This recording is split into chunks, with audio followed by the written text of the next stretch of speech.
spent 35 years at the United Nations. I am the co-chair of the faith-based organizations for crime prevention and criminal justice, which we started last year at the UN Crime Commission. And we've had a series of live meetings, one in the Cathedral of St. Stephen in Vienna, and another one in San Francisco at the Christchurch Cathedral. I think we're going to mix up the order a little bit because our main speaker has not yet arrived online. And I would like to introduce my good friend Harold Egera, who jumped in at the last minute to speak about the Faith for Earth initiative of UNEP.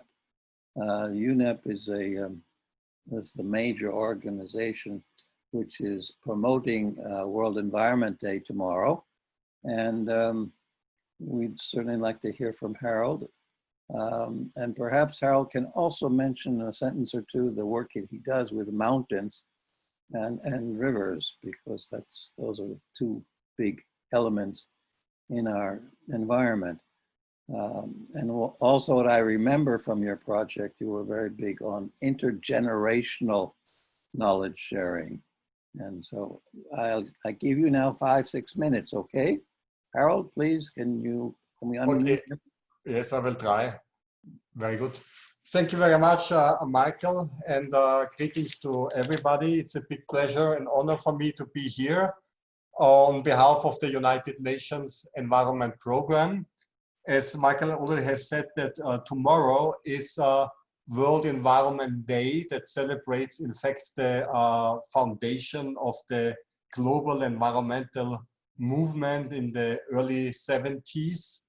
And this year of World Environment Day is about nature and how we deal with nature and how we should go back to nature and what nature gives us in return. And all this, of course, in very important times of us living as humanity in a global biodiversity crisis. We are now also in another crisis, which is a health crisis. We see many of the, we saw the curves about COVID in Austria. They have managed to flatten this curve of infections. But we know that we have a lot of other curves to flatten that probably will be not that easy to flatten. We cannot do a lockdown against climate change or against the biodiversity crisis. But of course, we will need to change our way and views, in fact, how we deal with the earth and how we look at reality. Myself, I am, as Michael has said, I'm not a specialist for the topic of faith and environment. I'm going to deliver a little presentation on behalf of Iyad Abou-Mogli, who is the director of the Faith for Earth strategy in UNEP. Just as you said, myself, we are working in Eastern Europe mainly, and also on the global mountain ecosystems. We believe that mountains and rivers and ecosystems need to function. And we have one initiative that is called the Carpathian Convention. That's a beautiful mountain range that extends over 7 countries in Central and Eastern Europe, where we are managing basically an environmental convention, a regional environmental treaty to keep and to sustainably develop that area. And I think it's a beautiful exercise of all different stakeholders working together. As Michael said, we have a lot of activities on environmental education, but also a very strong collaboration with science and a lot of cooperation with the civil society organizations of all types. And I have already said I'm not a specialist on faith and science and environment, but I was lucky that I joined the so-called Symposium 2 that was organized by the Patriarch Bartholomeus, who has been organizing all these interreligious symposia on the Aegean Sea, on the Black Sea, on the Danube, then later even in the Arctic or on the Amazon River, that brought really together the people. And I believe that today, when I go to Romania, for example, and we do our work as UNEP there, there is something with the people, they love the nature, they love environment. There are very many people committed to the cause. And I believe that this is the result maybe already of this work 10 or 15 years ago that was also engaging with the faith-based organizations, because it's obviously a very good way to bring important subject close to the people. So that was my personal introduction. I will now move to my to the presentation to tell you what UNEP is doing on the global scale on this topic. And I will try to share my screen. And I hope it's worked out. So I'm gonna speak on Faith for Earth, the UNEP strategic engagement with faith-based organizations, which started in 2017, practically 2 years after adoption of the SDGs, and is a global strategy for engagement with faith-based organizations promoted by the United Nations Environment Programme. And when we talk about implementation of the SDGs, we talk about the 5 Ps, which are the key principles to make this SDGs a reality. We have to deal with the people, ensure more prosperity, to protect our planet, and to engage in partnerships in a peaceful way.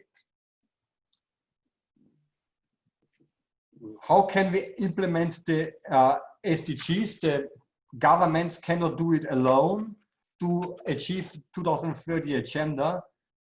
Really, all stakeholders have to be there. The private sector is contributing. Civil society organizations are contributing. But in the beginning, the faith-based organizations were not an integral part of the implementation mechanism of this Agenda 2030. Even so, they have a big role to play, and they always have played a big role in achieving sustainable development. So the focus of the initiative and of the strategy is to integrate the faith-based organizations as an implementing partner. And why? Our rationale is because many people associate, or the vast majority of people of this planet associate themselves with a religion. There are many of these organizations around the world. They are operational, they are on the ground. It influences the lifestyles of the people, and so on. So also the faith-based organizations, they are holding enormous assets. And just to demonstrate this role, we say that they own 8% of habitable land. They are involved in 50% of the schools worldwide. They, for example, own 5% of all commercial forests worldwide. I think in Austria it's 17%.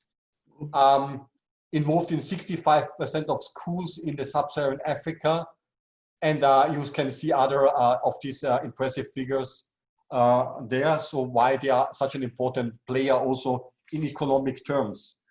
Our mission is to engage the faith-based organizations in action for the 2030 agenda. We want to provide an interface platform for them to contribute and to maximize the impact also within the UN systems, with the vision that there is a world where all creations can live in balance, and not only humans subordinating and controlling the resources of the earth. There are different strategic goals. The first goal is dialogue with faith leaders on policy, again to bring faith leaders into discussions also and decision making also in the UN system. As already said, faith-based organizations are the 4th largest economic power on earth, so also greening their investments and greening their own operations, and last but not least, to bridge the gap between the scientific evidence for example, what international organizations are saying with the theology and the religious scripts and what they are saying, so that also would allow to empower faith leaders to underpin their messages and to underpin faith messages also with scientific evidence. One example of those is the work that UNEP has been underdoing to basically to bring together the Sustainable Development Goals and Laudatio Si of Pope Francis, that was already mentioned in the introduction of this call. So that is one of the examples we have been doing. I'm not going to go into the details here, just to mention it. And also, what does it mean? So our initiative, we know we have 17 SDGs. We have 169 targets. We have 202 indicators. So how to integrate this with environmental matters and in the framework of engaging also with faith-based organizations. We focus in ourselves on the green SDGs. That would mean the 6 to 7 SDGs that contribute directly to the health of the planet. There's one of them, for example, natural resource management. I will come back to it. But of course, all of these, again, they not only contribute to the health of the planet, but also to the other important principles of sustainable development and of the SDGs. We have come up with a set of guiding principles for how to do that for leaders and faith-based organizations. And then we try to connect them to the existing programs and initiatives that are existing within UNEP. One example is the SDG 12 on sustainable production and consumption that I was showing. Why? Because religions very strongly say, some people say they dictate what people can eat, what they can drink, or what they can dress. They influence a whole lifestyle system. So therefore, this is also basically closely tied to how human beings behave, and therefore to the sustainable production and consumption and goals. So that's the global picture. But also there are 36 million churches around the world, which is important. So one could also basically engage, or we are engaging to make the ecological footprint of churches better, install solar panels, and so on. Also, there was the idea of green pilgrimage. Pilgrimage is very important in all religions. Hundreds of millions of people are each year on spiritual journeys or visits, and there are important concepts of how to make this activity contribute to let's say to a good environmental performance.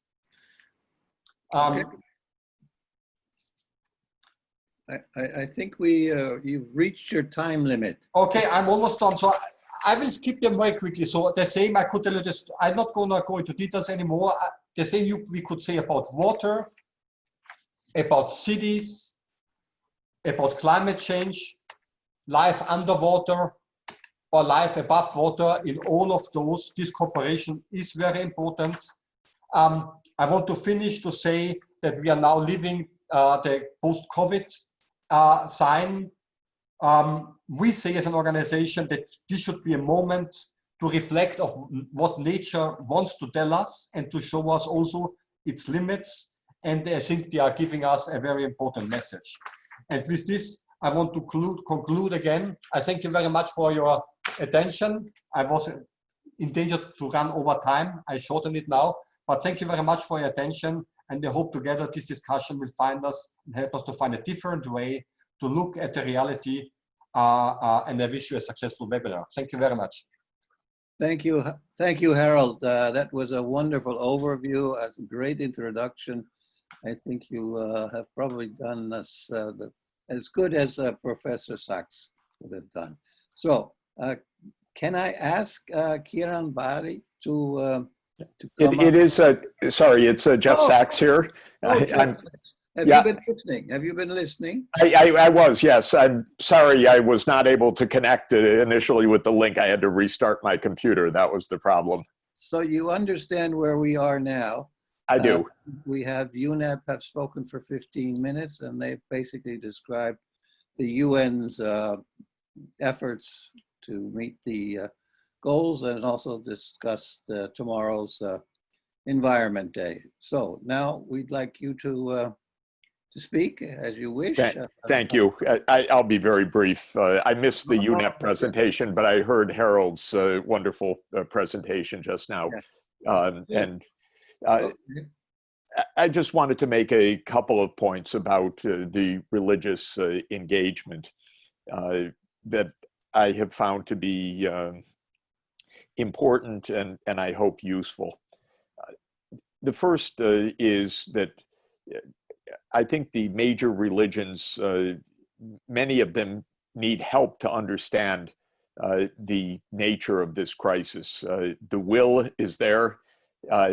The knowledge and understanding of climate change, loss of biodiversity, and the other challenges we're facing requires technical knowledge, and many leaders of many faiths are asking for help in that.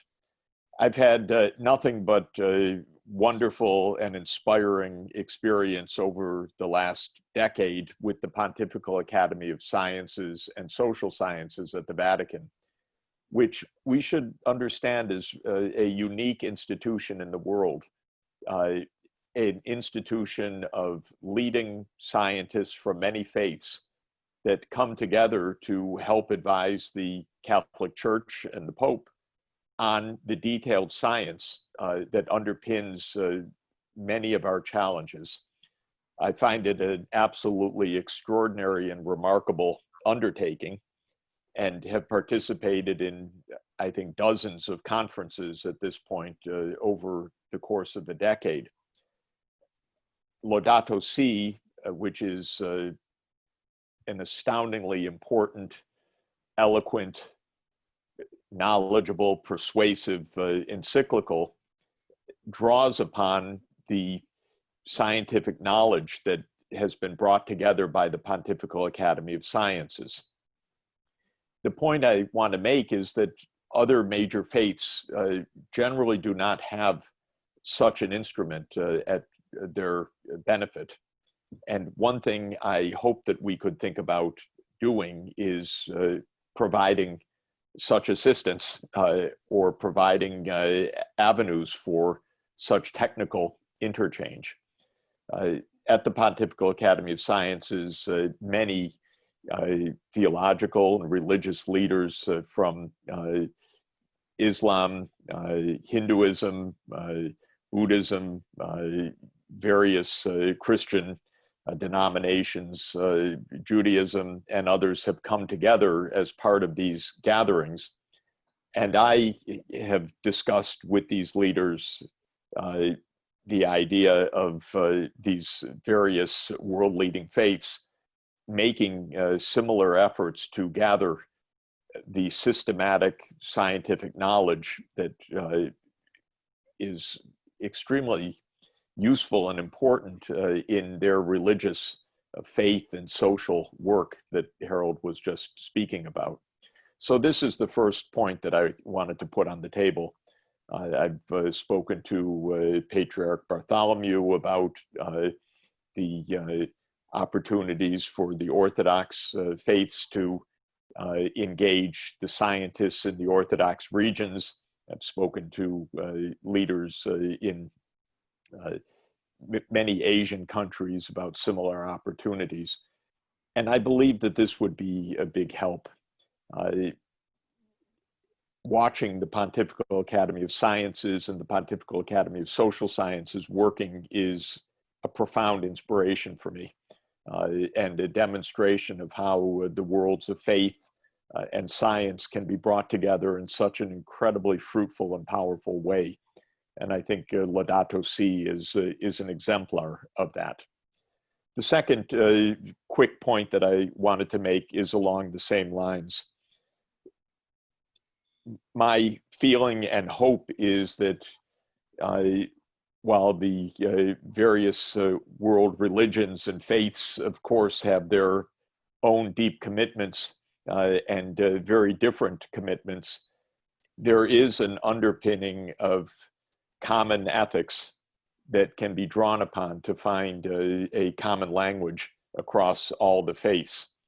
I've been helping in an initiative called Ethics in Action with the Vatican and the UN Sustainable Development Solutions Network, which aimed specifically to bring together religious leaders to discern the commonalities, of course, as well as the differences. It's not to smooth over or to be glib or to be naive about all agreements, but it is to say that there is a common underpinning of ethics, a view of human beings as dignity as a fundamental part of humanity, of their humanity, that is common to all the faiths. And my belief is that if we can find that common language, we will be doing the world a great favor right now. I live in a country, by the way, tearing itself apart these days because we have a leader whose power is through division and fear, and he's creating a vast crisis in our country and in the world. But he tries to pit the faiths against each other also. The evangelical Christian faith against other faiths. It's ugly, it's dangerous, it's not the first time in history, and it's something that we need to resist also. So my second point is that in addition to the scientific knowledge, we make special increased efforts to find the commonality of human dignity and human rights that underpin the SDGs and underpin our common agenda.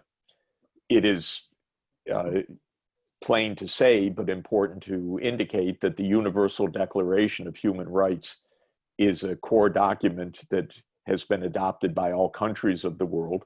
It was actually created by a group of scholar diplomats from many different faiths and geographies, and so it reflects a very ecumenical perspective. But we really need this now also. And so I would point to at least 3 such initiatives that I know of that I think we should support. One is the Alliance of Civilizations of the United Nations, led by Miguel Moratinos, which aims precisely to avoid the conflict of civilizations and all of the stereotypes and ugliness that goes along with this. Second is the great global NGO Religions for Peace, which is another ecumenical gathering of religious leaders specifically to find those commonalities. And a third wonderful group that I have been lucky to be part of in many occasions in the last 10 years is the Community San Egidio, which is a faith-based group in Rome, closely affiliated with the Vatican, but whose core mission is peace and cross-religion dialogue and understanding. And so these are the 2 main points that I would like to add to help religious leaders and leaders in the community to understand the challenges substantively, deeply, scientifically, with the knowledge that can really empower them to empower their congregants. And second, to find stronger ways to work across the faiths so that all of humanity can be reassured that there is a common vision. This is not faith against faith. It's the last thing that we want, need, or is the truth, that there is a common core of based on human dignity and on virtue that is common to all of the world's major religions that we can draw upon to have the religions play the vital role that they need to play at this time. So thank you very much for the chance to just share a couple of thoughts with you. I do have to run, unfortunately, because our world today is a Zoom to Zoom to Zoom world. And I, unfortunately, am not going to be able to participate in the rest of the discussion. But back to you. Can I just ask you one question, which actually I had sent to your assistant? You're basically a cheerleader for Pope Francis. It's been called that, and been promoting Laudato Si. But Wikipedia says you were born into a Jewish family. And to what extent does your religion, I don't know whether that's Jewish or Catholic, Yep. Lead you to some form of solidarity with the poor people or the ethical foundations of economics? Where does your faith lead to policy?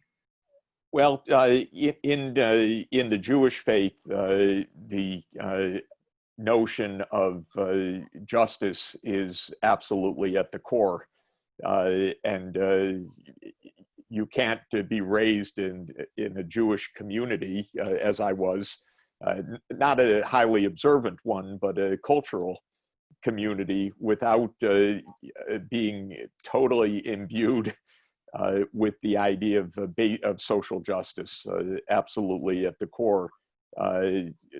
There's one of the great injunctions of the Bible is tzedek, tzedek, tzedek tirdok, justice, justice shall you pursue. And this is absolutely at the core of Jewish teaching. I think it's at the core of religious wisdom and teaching and Christian teaching. It is very, very easy for me to be cheerleader, if you say, for Pope Francis, because I think he is our most important and wonderful moral leader in the world, and an absolutely fantastic figure. But the ethics of Catholic social teachings are very, very congenial and harmonious to me. Though I'm of a different faith, I don't find any gaps. I find this extraordinarily important. Two other things I would mention. One is that in Jewish faith or Jewish tradition, there's a doctrine called tikkun olam, which is to heal the breaks in the universe, to heal the wounds of the universe. So you're put a pretty heavy guilt trip from early on that you should be doing something good to heal the wounds of the universe. And I think it's a wonderful way to instill meaning in life. I know, at least introspectively, it's been probably the most important idea for me in my life, in my professional life. And the second point I just wanted to add is that a great deal of my thinking is actually, I would say, Aristotelian and based on the Greek philosophy of virtue as being the essence of a good society.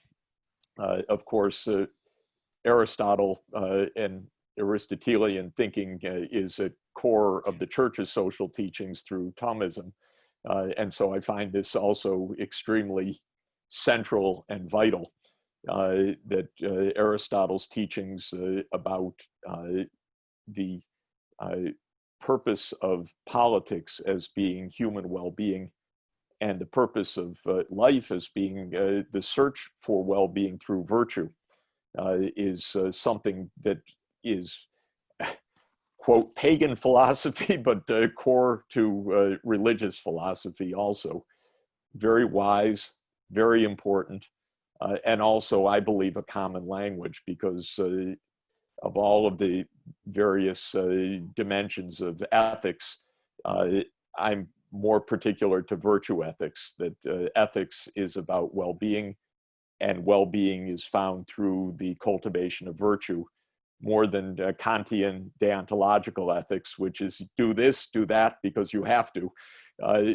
At the core, they're not so different, but I prefer the search for well-being through virtue as the way to proceed. But Aquinas pointed out that this is both the Christian, I would say Jewish, and Aristotelian thinking all wrapped into one. So I find it a very congenial way to proceed.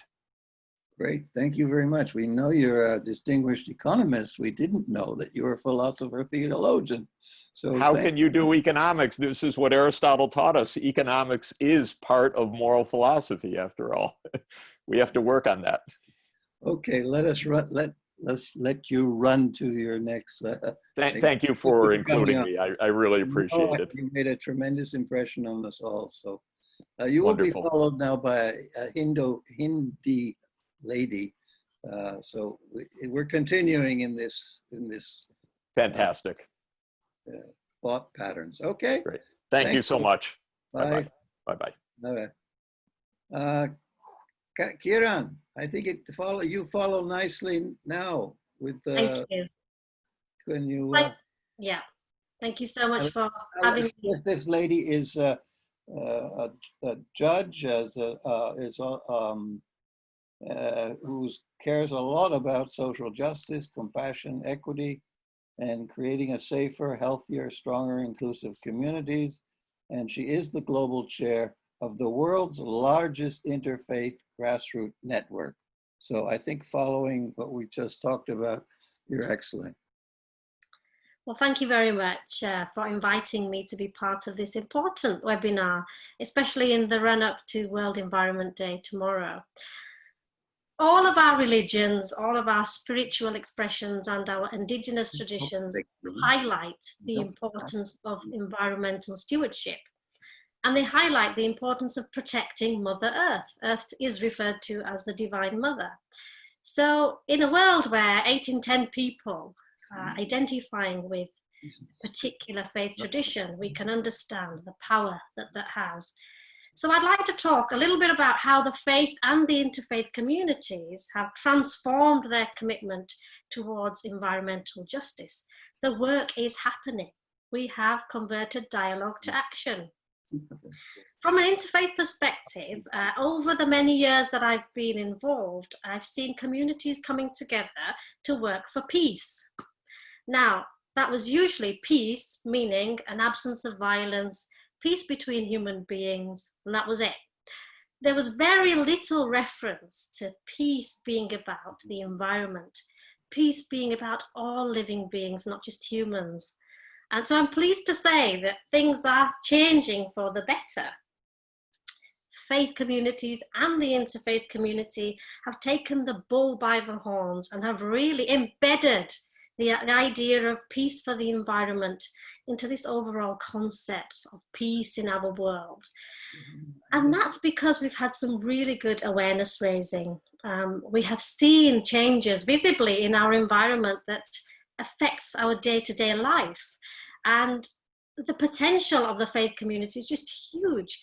There are so many communities on the ground who have resources, who are united by a set of values, and indeed they listen to each other, and they are seen as the change makers in the community.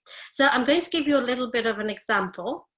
The United Religions Initiative, the world's largest interfaith network in the world, is operating in 108 countries. And one of the important things about this interfaith-based network is the ability to change behaviors. Why should we change behaviors? Because the climate change and the issues that we are experiencing today are about people's behavior. Our behavior has created a problem, but at the same time, our behavior can help to reverse the issues. So number one, seeing the divinity in our environment, that's what all of our faiths, traditions, indigenous traditions talk about. They talk about caring. But the power of faith is helping us to create a better behavior and to embrace this message of creating a sustainable environment, especially for the next generation. And so climate change is not just about using our cars or using less water. There's other things connected to our livelihood, such as the agriculture, our eating habits. Let's just look at the environment during lockdown. We've seen less air pollution, clearer waters, plants are growing better, the wildlife is more liberated.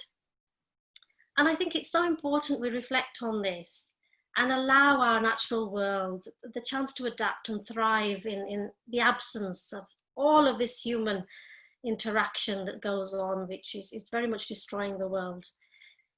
I want to stress that all of our teachings talk about care and compassion, but we must extend that to all living beings. Look at our wildlife, how they've been affected by climate change. And sometimes, you know, because we can't hear their voice, we need to be their voice. So in URI, we are doing so much change at the community level, at the grassroots level, around compassion for animals, planting trees, education and awareness.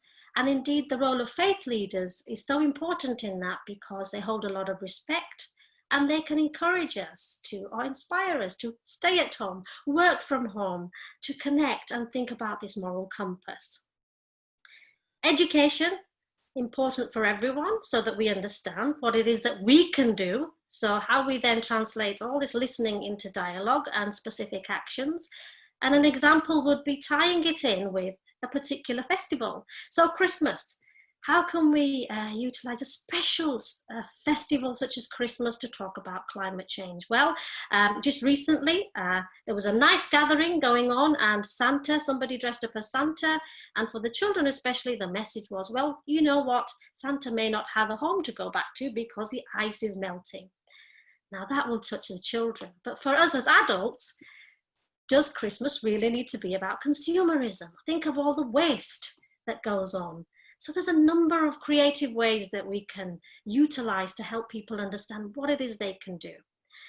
I'm going to conclude with just one example of how faith communities have worked with the wider bodies. So here in the UK, as an interfaith cooperation circle, as part of United Religions Initiative, we have worked with many different bodies, Friends of the Earth, for example, and other community bodies to lobby the local council, those decision makers, those policy makers, to take urgent action to improve and protect our environment. So we all know about the greenhouse gases and the carbon dioxide trapping the heat, which is warming the globe. But what are we going to do about it? So after immense lobbying, we worked to ensure that a climate emergency was passed. So the local body, civic body, passed a declaration of a climate emergency, and that was a really huge milestone in the whole partnership that we had. But that didn't mean anything on its own. It created publicity, but what did that actually mean? So the good thing is that we have worked together to create a vision. The vision is to ensure that our area here is completely carbon neutral by 2038. Carbon emissions from human activities will need to be dramatically reduced to zero. And how will we do this? Well, first of all, set a carbon budget, ensure that we achieve our net zero ambition, increase the amount of vehicle charging points for electric vehicles, encouraging the use of electric cars, ensuring that low emission cars park for free, adding more electric vehicles to the fleet of the council, giving more young people a voice, organising a youth climate summit where we hear the passionate voices of the young people, and ensure that all decisions, when they are made, we look at the environmental impact. So we look at planting more trees, we have a climate commission created, a green charter, and we increase our recycling rates. So all these are important things that are happening now with milestones, so they are measurable, and we can make sure that we are making progress. That's the important thing. You know, we learn so much, but the important thing is now the action. How do we transform dialogue into action? And I would just like to say the work is happening around the world, our faith communities, our cooperation circles, bringing people together to make that change on the ground. That's something that we can all learn from and we can all be inspired from. And I think as we mark World Environment Day tomorrow, it's so important, but indeed we must live World Environment Day. each day and every day. Thank you. Thank you very much. We appreciate this broad overview. I just wanted to introduce the Interfaith Rainforest Initiative, where we have toolkits from the Islamic perspective, from the Hindu's perspective, from the Catholic perspective, Protestant perspective. Unfortunately, we couldn't have anyone join us, but there is someone up there, and I don't see him visually, Jorge Rijos, who was my colleague for many, many years, who was quietly working for many years to save the rainforest and protect wildlife. So Jorge, are you there? Jorge Rijos, we saw you once. Where is it? Ah, Ken. Jorge. Hello. Hi. Hi, I'm sorry. I went into the non-video mode and it messed everything up. Apologies. No problems, but now you've got the floor, and you maybe have heard Professor Sachs speak and Kiran Bali, so you have an idea of where we're coming from. I'm so proud that my old UNODC has now joined this group, and faith-based organizations for crime prevention. So the floor is yours. Thank you very much, Michael, and it's a pleasure to be here. Thanks for the invitation. And after listening to Kiran and to the professor, I'm asking myself, what are we doing here? This seems to be a lot to do with theology and faith, religion, etc. And as you know, our work is a little different, yeah. But I think it's all interconnected. So maybe that's why we're here. And also a big hello to my friend Harold. Let me just say that we're very excited to talk about environmental justice, because this ultimately is something that affects all of us, or the lack of environmental justice. And the juxtaposition of faith and environment for me was very, very, very interesting. Yeah, in the lead up to this. So let me just say that I think everybody in the Global Program for Wildlife and Timber and Fisheries Crime has faith that we're going to do the right thing ultimately to save what ultimately sustains us all. But Michael, I'm going to talk a little bit about what the UN Office on Drugs and Crime does to address wildlife, timber, and fisheries crime, which I think very nicely complements what Kiran was talking about. Let me just say that biodiversity loss clearly is one of the most serious environmental threats alongside climate change. These are huge issues, and without sustaining the health of both the oceans and the terrestrial ecosystems, we're basically not going to be able to meet the goals and targets of the Sustainable Development Agenda. And that is something that I think we're all very anxious to get working on and to start achieving. However, it's important to lay a little bit of the background with respect to what we all need to understand as being a basis, at least what is the foundation for the work of the UN Office on Drugs and Crime.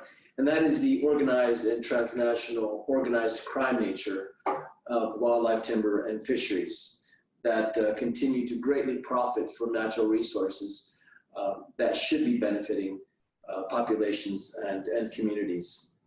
Now, we've read over the last several years, very interesting reports. We have the WWF report from a couple of years ago, which left us all in awe, recognizing that we've lost, our planet has lost 50-some%, 52% of its wildlife over the last 40 years.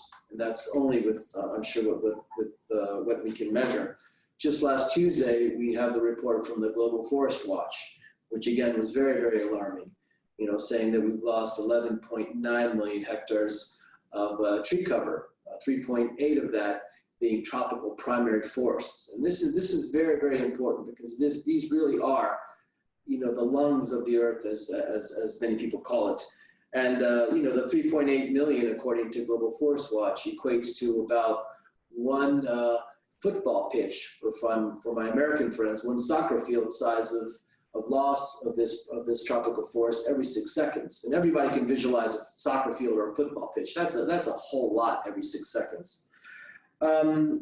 Also important to note is, about 50% of the timber that is used in some areas is provided by the illegal logging, illegal forestry sector. 1/3 of our global fish catch comes from IUU fishing, illegal, unreported, and unregulated fishing.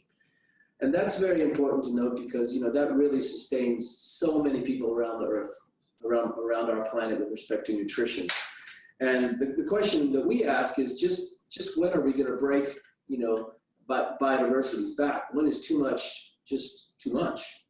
And all of this really, the confluence here is that without addressing the criminal aspect, the trafficking, the poaching, the corruption, the economic crimes, all the efforts undertaken by everybody will be seriously undermined, and we will not reach our goals and targets. Actually, aside from not reaching our goals and targets, we're all going to be in serious trouble.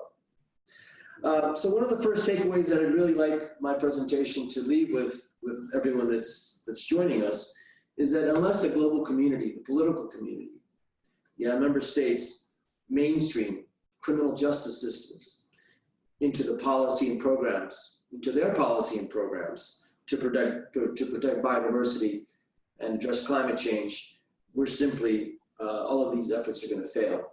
It's all linked.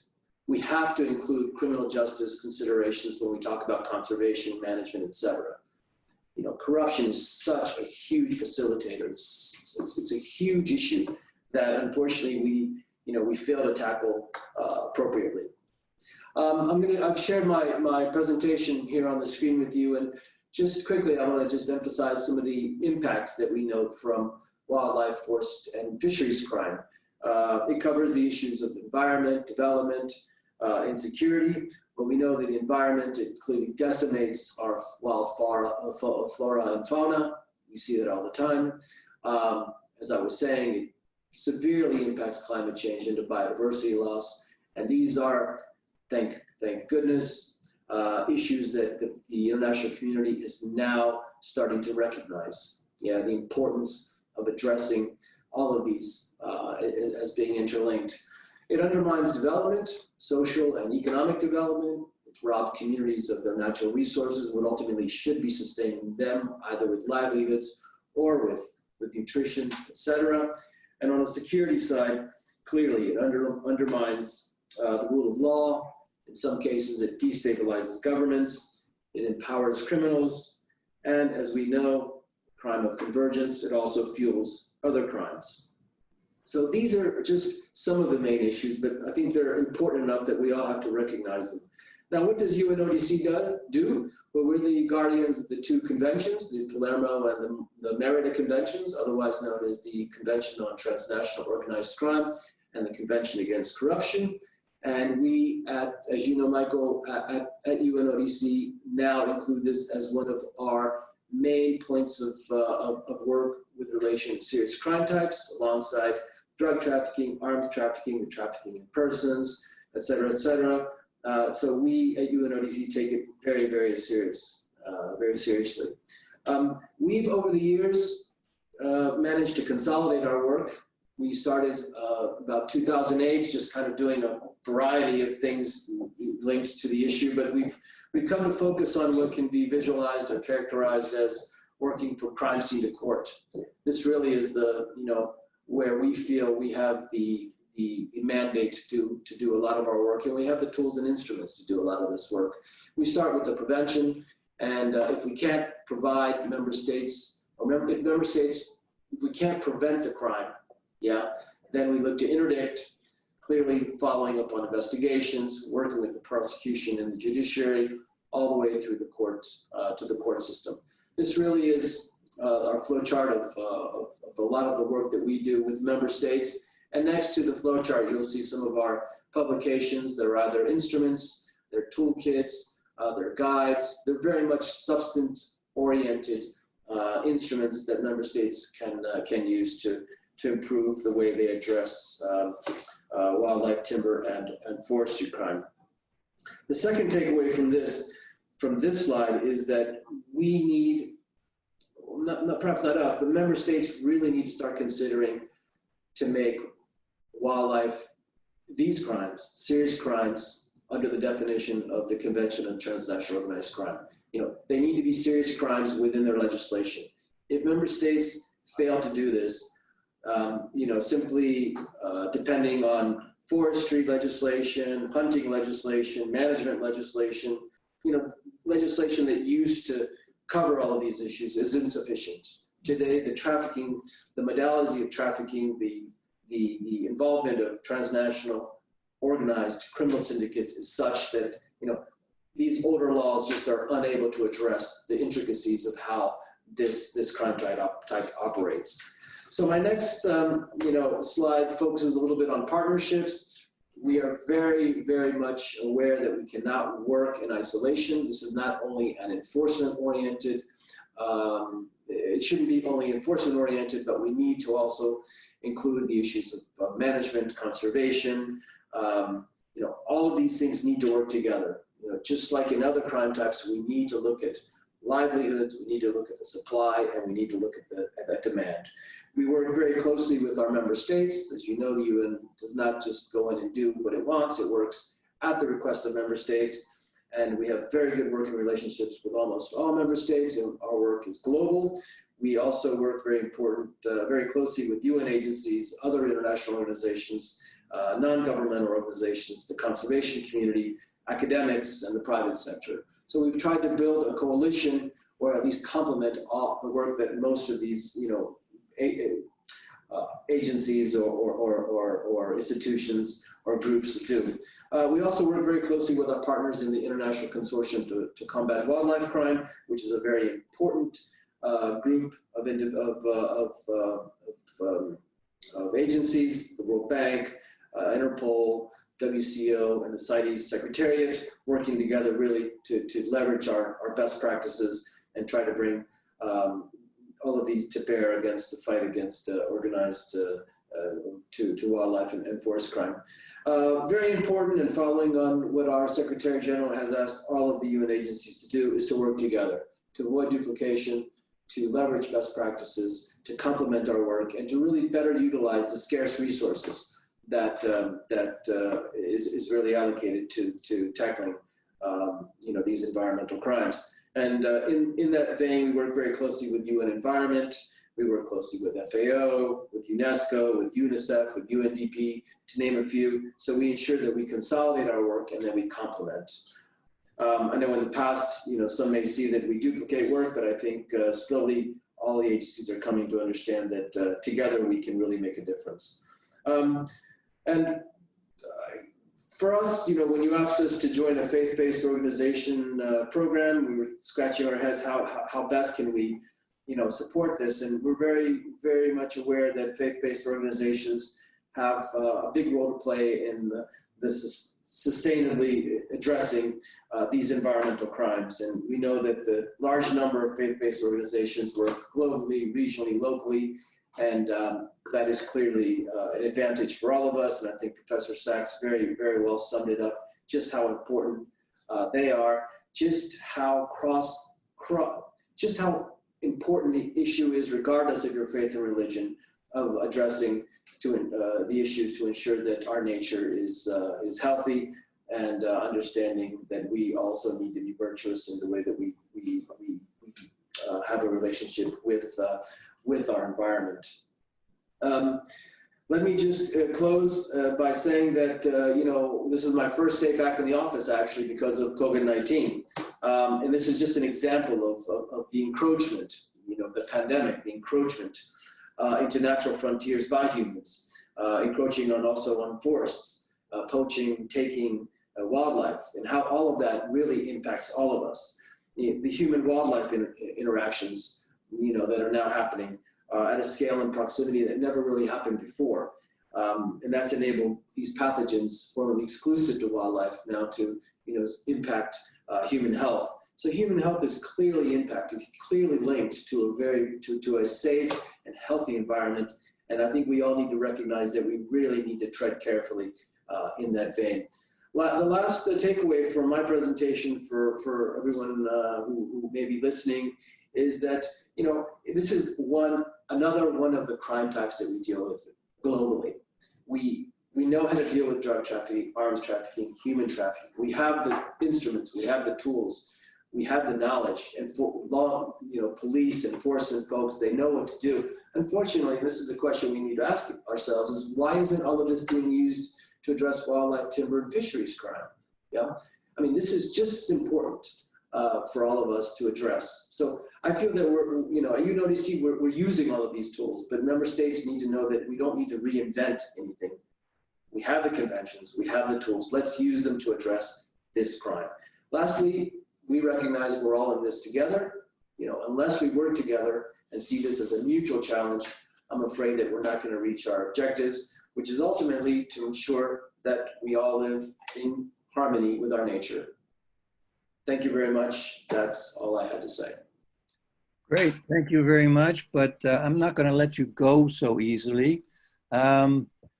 You were saying all sorts of nice things, but well, first of all, Jorge was a lone ranger fighting these crimes when I knew him 10, 20 years ago. But it seems like we're losing what in other cases, I say, this territory the size of Austria every year.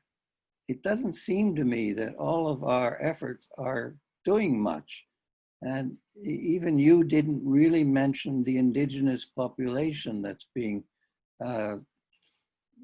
thrown into poverty, to sickness, etc. Can you point to anything that really is improving in the last 20 years? Have we done anything that makes a difference in people's lives or in the environment? And you say you get along with all the countries. Well, what about Brazil? What about the Amazon basin, the Congo and the Indonesia, which are real, I think, criminals, we can easily say, in terms of facilitating the theft of timber. So can you just respond to me and give me some hopeful, positive developments since you've been at the office there? Sure. Thanks, Michael. And, you know, I didn't mean to say all the nice things about this because, you know, there's so many negative things in this crime. Yeah. There's so much corruption. There is so much turning a blind eye. There is so little recognition of just how much these crimes are linked to other crimes. However, you know, over the last several years, we've seen a big shift in the way member states address wildlife, timber, and fisheries crime. Yeah, let's not put things under the table here. These crimes are low profit, high profit, you know, low risk crimes for the criminal, and it, you know, it generates so much money, and it's linked so much to corruption. I mean, you know, timber and fisheries crime, for the most part, are white-collar crimes. Yeah, wildlife crime, not so much, but timbers and fisheries that have legal, in the end, have legal markets, is very much linked to white-collar crime. You know, and we know how difficult that is to address. You know, so you mentioned Indonesia, the Amazon, yeah. Areas with DRC. I mean, these are clearly areas that are in need of big changes, big political changes, big decisions on the part of those who make decisions.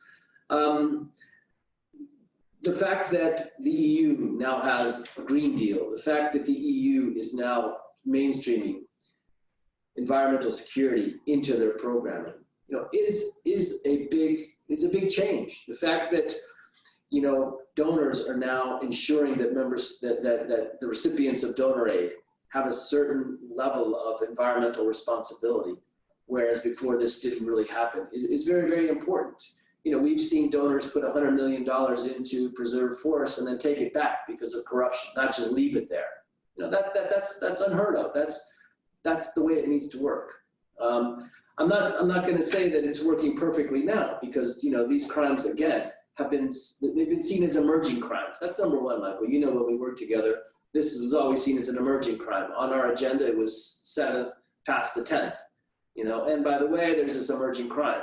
Well, it's one of the most, I would say, mature crimes out there. This has been going on for years, but it's a crime, you know, you can't just, these are finite commodities.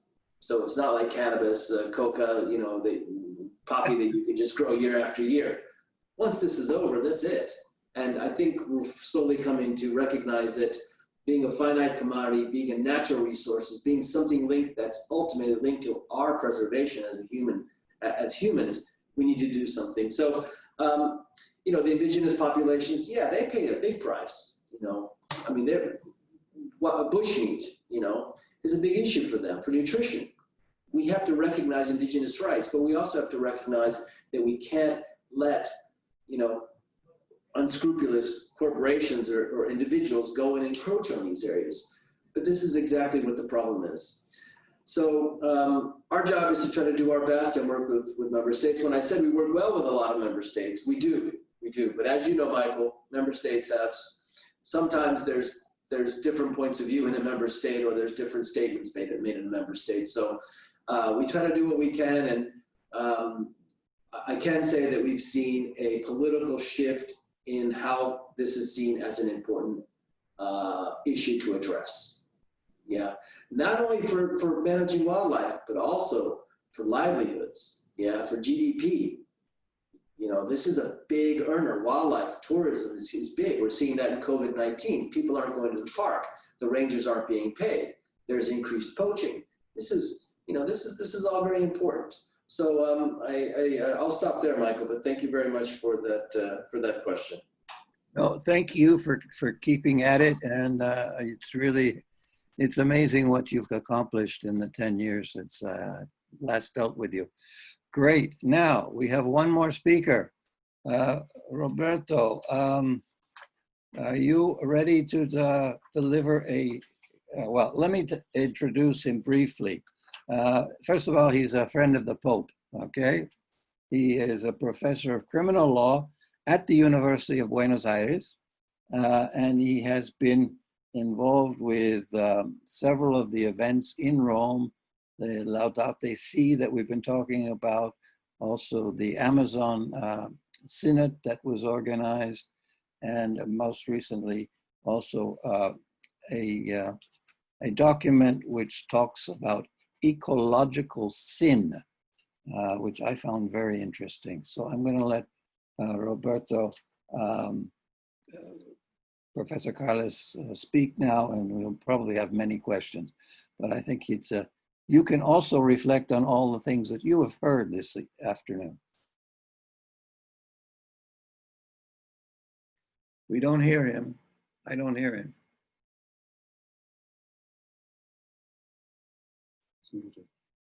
Okay. There we go. Okay, now we hear you. Okay, good afternoon again. I want to thank you all for organizing this meeting and for inviting me to participate. Well, I would like, in the short time I have, to share with you some considerations regarding the possible inclusion of ecocide as an international crime and the position assumed recently by Pope Francis that is part of the magisterium and the social doctrine of the Catholic Church. In his encyclical Laudato Si that was quoted today, the Pope points out, quoting the Patriarch of Constantinople, Bartholomew I, that to destroy the biological diversity of God's creation for human beings, to degrade the integrity of the earth by causing changes in its climate, by stripping the earth of its natural forests or destroying its wetlands, for human beings to contaminate the earth, waters, its land, its air, and its life, these are sins.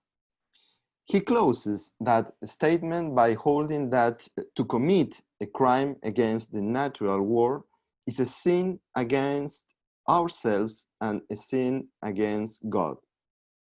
Recently, on the occasion of the 20th Congress of the International Association of Penal Law, the Pope states that the Church is studying the inclusion in the Catechism of ecological sin against the common home.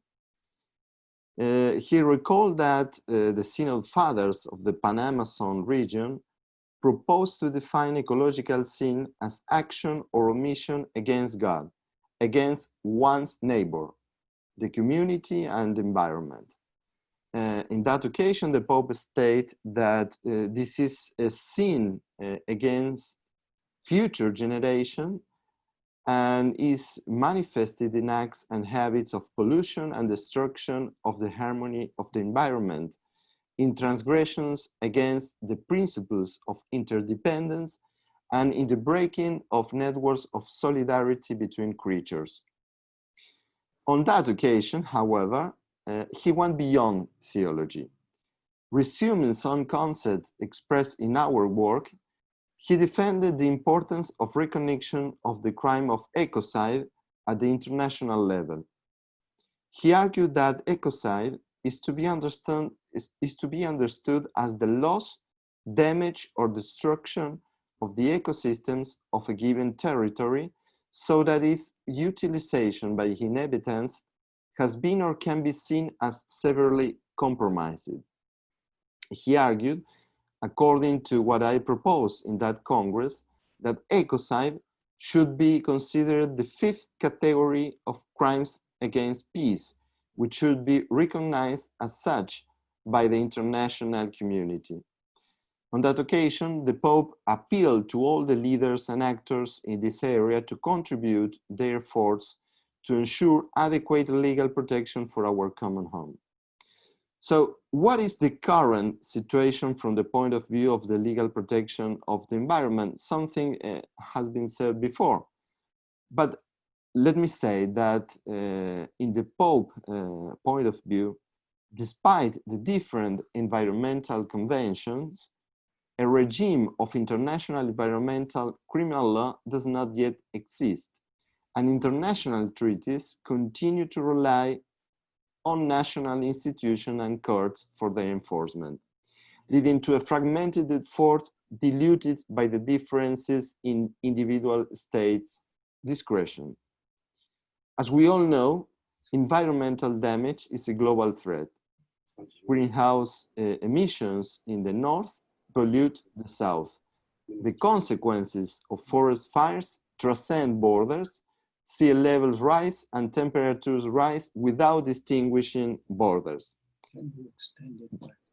This reality, as well as the disparity of forces of the nations, impose the need to generate some response to these harmful offenses with punitive and deterrent capacity. One possibility, long discussed, could be the incorporation of the crime of ecocide as a crime against peace, prosecuted by the International Criminal Court, or the creation of an international environmental court more oriented to the prevention and reparation of damage where possible. The inclusion of ecocide as the fifth crime against peace has the difficulties of any legal definition. It is discussed whether it should be strict liability offenses, about the problems surrounding causation, the lack of jurisdiction of the International Criminal Court over states and corporations, and even whether if this court is an appropriate forum to preserve our planet. As was the case with genocide in its days, it will be a decision of world leaders how to define ecocide, and the juries will then comment on it, as we usually do. In my opinion, the mass destruction of the environment has enough entity to be considered a crime against peace. However, I believe that for another type of damage to the environment, a supranational structure should be created to respond to these facts under the paradigm of restorative justice, reparation for victims, and prevention for the future. As a part of these efforts, I would like to announce today here the creation of the Laudato Si Foundation that was inspired by Pope Francis and would have as its general objective to promote the magisterium of the Pope and to preserve his legacy. In particular, the foundation will develop research and intervention projects for human sustainable and integral development, environmental preservation, and contrast to climate change.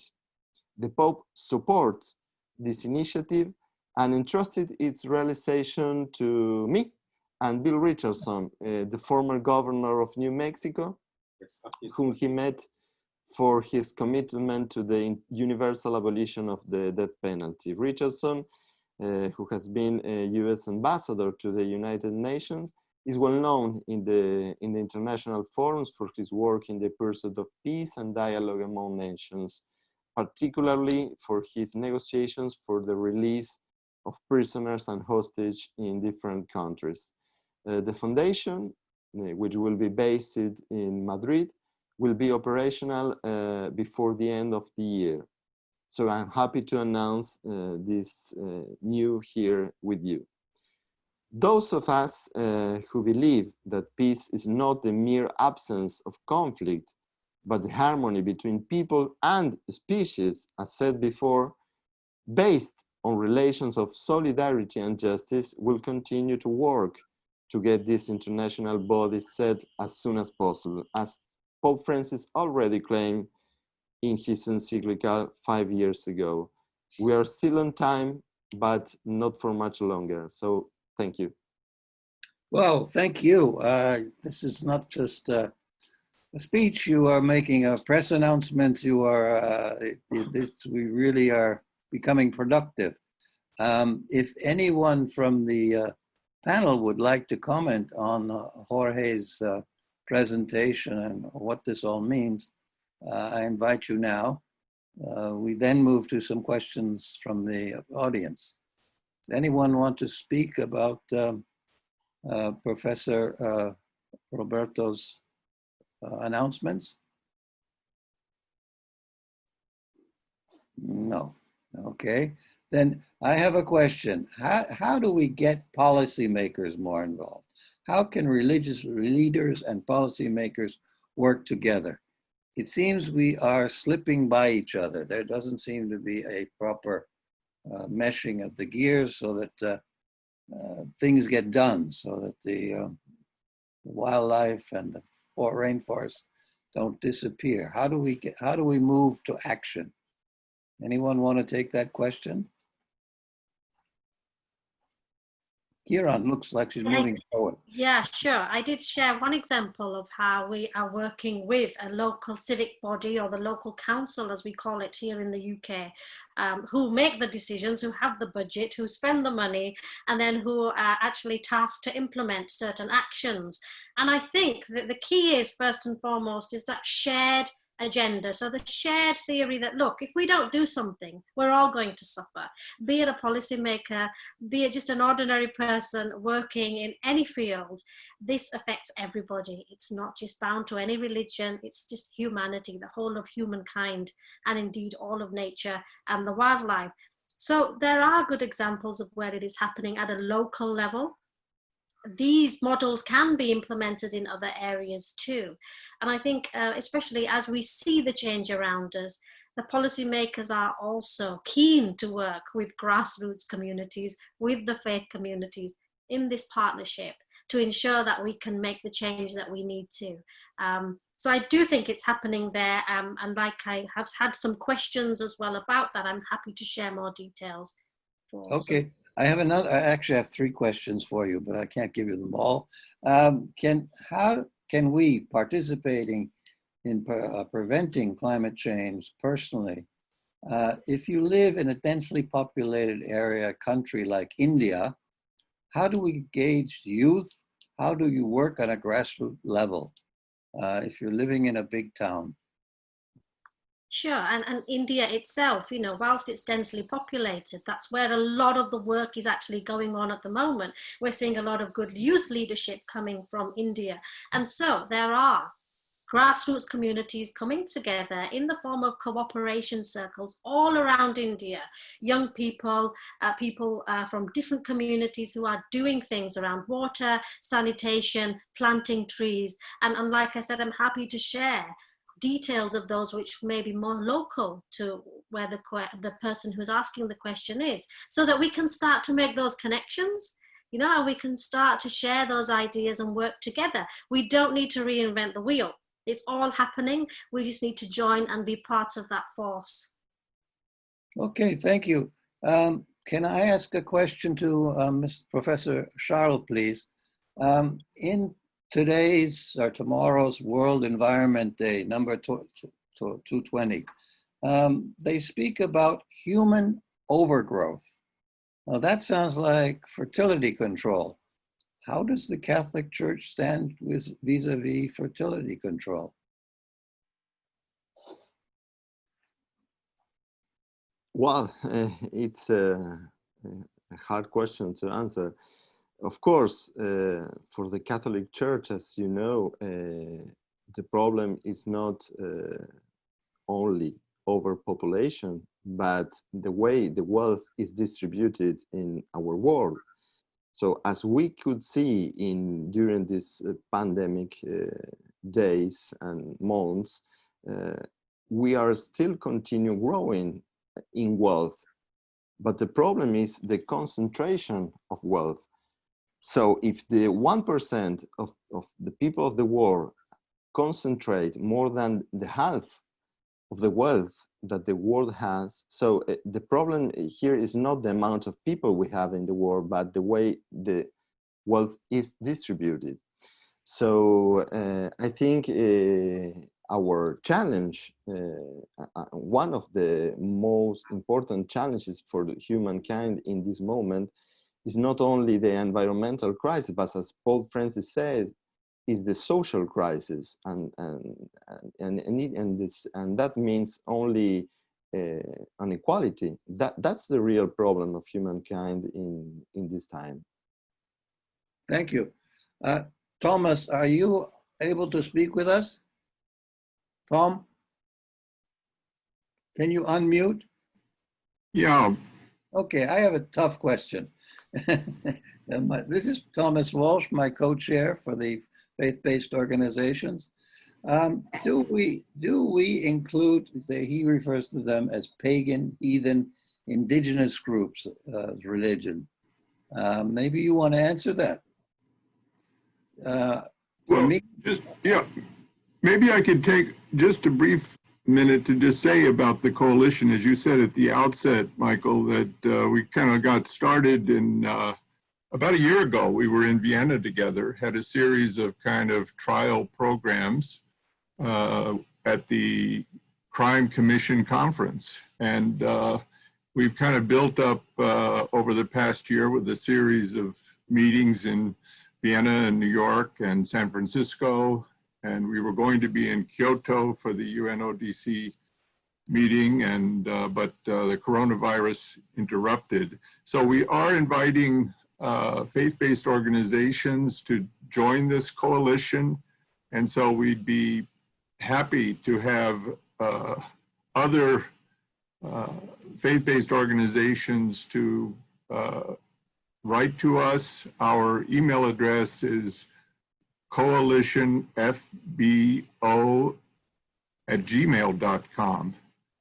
And we are building our website, and we'll be in communication with you. We don't have a formal membership at this point, but we're kind of an association of colleagues and friends representing various faith-based organizations and some individuals as well. So we want to be a broad and wide inclusive coalition.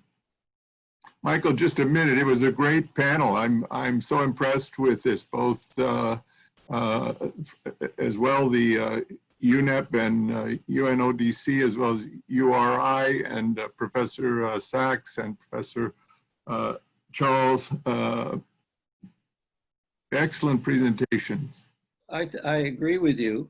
I don't know about your chair, but I think I wanted to answer that question there, that we do welcome faith-based, and that does not mean religion. We did not use the word religion, we used faith, and that can be Native Americans, it can be indigenous people in Brazil, it can people who care about the earth and perhaps even have a theology that's based on plants and life. So I think we take it very far. Of course, Satanism and other kinds of weird religion groups we would not welcome, but certainly people who believe in nature, almost any form, are welcome to join our federation.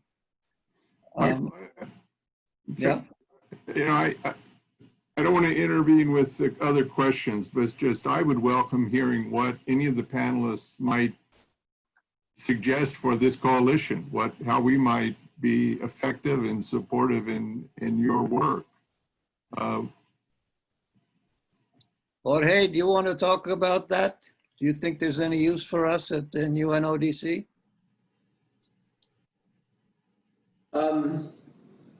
Of course, Michael. I mean, there's two issues. One is individuals, you know, that group together clearly can have a united voice and as was said earlier, lobby politicians who ultimately are those who run states, who mandate the UN to do its work.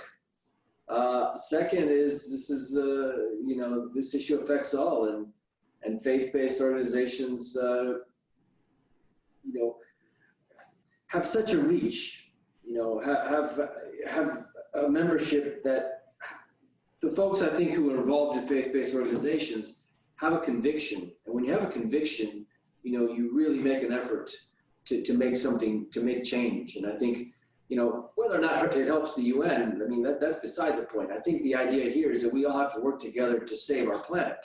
You know, whether it's whatever part of environmental crime, whether it's, you know, e-waste, waste dumping, emissions, wildlife, timber, fisheries crime, you know, all of these, we all have to work together, yeah, and have conviction. And I think that's what having a faith helps you do.